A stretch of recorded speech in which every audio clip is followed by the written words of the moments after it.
It started with the radio. Then it was television's turn.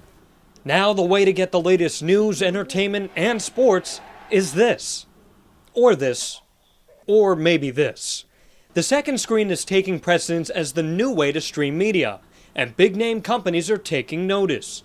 Time Warner recently announced it will start an online streaming service taking HBO content straight to the web for a low fixed rate. So I think, the way that people are changing their consumption is changing the way that these media companies are distributing it. And the moves have already affected the market. Popular streaming service Netflix's stock dropped 25% the day HBO announced its plan. The market's getting saturated with more and more competition, just as television did in its early stages. And the consumers are the reason for the change. While some are trying to cut cable costs by dealing with their own cable company, others are cutting the cord. Data collected by Fierce Cable shows an increase in television consumers who have ditched cable in favor of online streaming devices.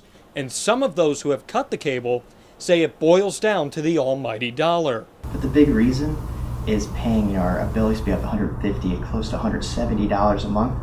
It just didn't make sense for the amount of use we're getting out of it. And the prices are the appeal, no matter what the niche. World Wrestling Entertainment launched a digital platform in February that live streams pay-per-views and will eventually support more than 150,000 hours of its tape library. Its cost? Just $9.99 a month.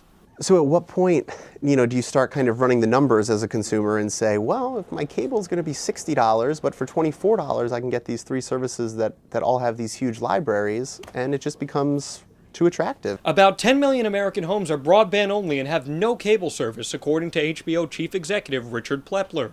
Meanwhile, Netflix has more than 50 million subscribers.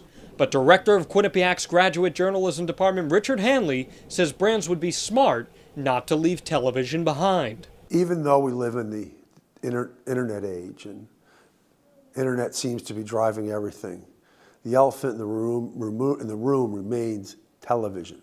If you're not on television, you're not a player. But as the millennials become more familiar with the second screen, there may not even be a cord to cut. As soon as it becomes as easy as turning off the TV, there's going to be a seismic shift. And people are going to start, in groves going to streaming only, I think. In Hamden, Jon Alba, Q30 News.